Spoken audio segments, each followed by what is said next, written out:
Today I want to talk to you about body language in the context of social situations and creating rapport with people, connecting with people. So I'm going to talk to you about things such as matching and mirroring, different forms of greetings, right? How to greet people in the COVID times, right? Any type of pandemic times, right? How to approach those types of situations. So I hope that you are excited and let's get started. Okay, so let's start with matching and mirroring. So mirroring is essentially creating a fairly accurate reflection of what the other person is doing.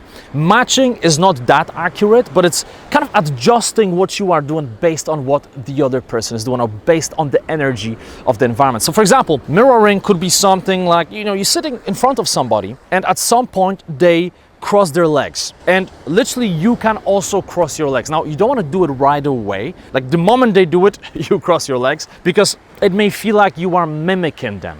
And you definitely don't want to create a situation like this. People may find it a bit weird, a bit awkward. But when that other person is crossing their legs, you can wait a little bit and then gently cross your legs as well. If that person picks up a drink or takes a sip of coffee, like literally within a few seconds, you can get some coffee and just take a sip as well. And the reason you want to do it is because that's how you build rapport non-verbally. People are attracted to people who are similar to them, who are in the same type of energy. So when someone does certain things and you are mirroring their body language, in a weird way, subconsciously, they feel more connected with you. Basically align energies, you align non-verbally. Again, you want to be careful with not mimicking the other person. Now, if you do this, you will see the results. You will see that at some point, as you are mirroring the other person, what you can do is you can try to change position yourself eventually, and you may notice that the other person is adjusting to you.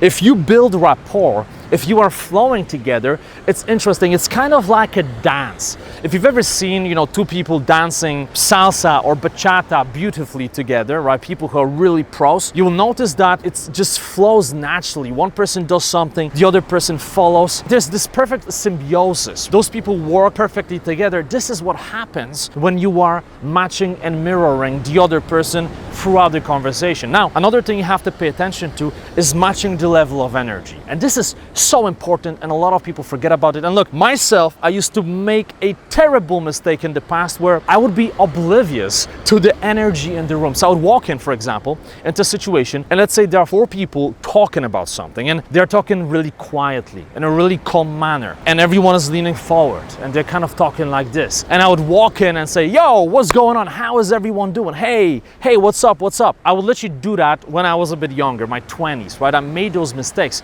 I was oblivious to the energy. Clearly, the energy in that conversation was different, right? Those people were a bit calmer, they were connecting deeply, probably they just went for a super long, profound conversation. And now, the crazy guy walks in with energy that's way too high, okay? You may have seen other situations, the direct opposite, where a couple of people are talking to one another and they're very animated and they're gesticulating, they have a very high level of energy, joking around and laughing. And then somebody walks in and they walk in like this. Oh, hi guys, hi, hey, how are you doing today? Hey, I just want to introduce myself. My name is Greg. Hey, nice to meet you, right? So the level of energy is here. Those people have this level of energy, and that person walks in with this level of energy.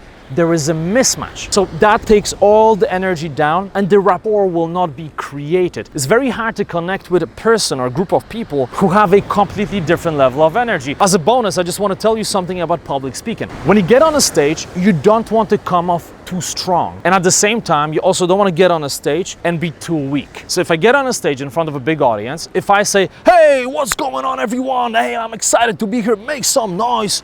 If I do that, sure, I will capture some people, but there will be people in the audience who don't resonate with that. The energy is just too high and I'm losing those people right away. Now, if I get on a stage and I say, hi everyone, my name is Naraine and I'm very happy to be here with you. So today we'll talk about an important topic.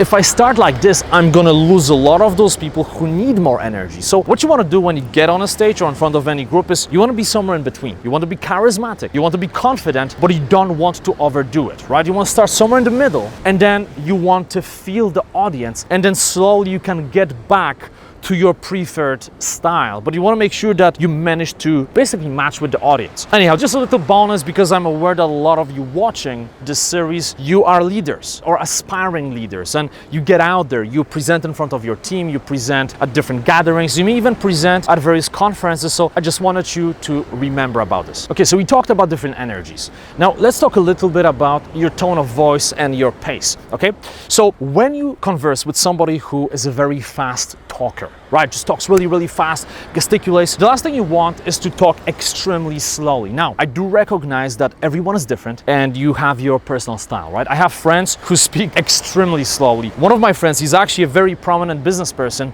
but he speaks a little bit like this, and then he thinks, and then he pauses again, and then he says something.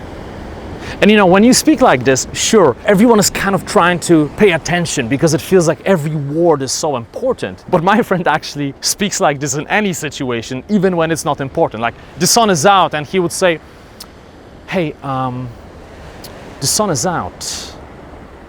Maybe we should get some sunscreen, right? Like, he would literally say stuff like this. So anyhow, you may have your style. I'm not saying you have to fully adjust to the other person or to a group of people, but what you want to do is you want to adjust a little bit, right? Now, similarly, if, for example, you are this high energy person and you enter some type of conversation with an individual who is very slow and very low level of energy and maybe seems a little bit depressed or just in a bad mood today, and you start talking to that person and that person says, well, yeah, today is a pretty tricky day. A lot of bad things happened, right? If that person speaks like this, the last thing you want to do is to go from that level of energy to here and say, oh, really? Tell me about it. Hey, I'm curious to hear. Just go ahead. Just tell me about it. It sounds crazy, right? There's just too much of a mismatch. So what you want to do is you want to match their level of energy, at least initially. And you may want to lower your own level of energy and say, oh, really?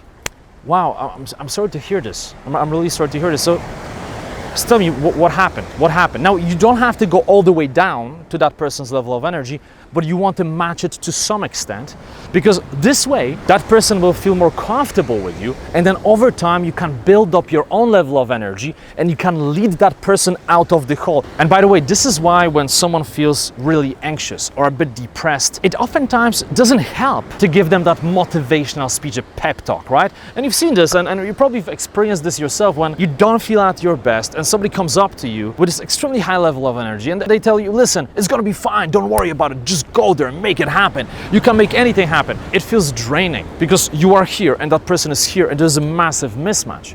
You are not even listening to what they're saying.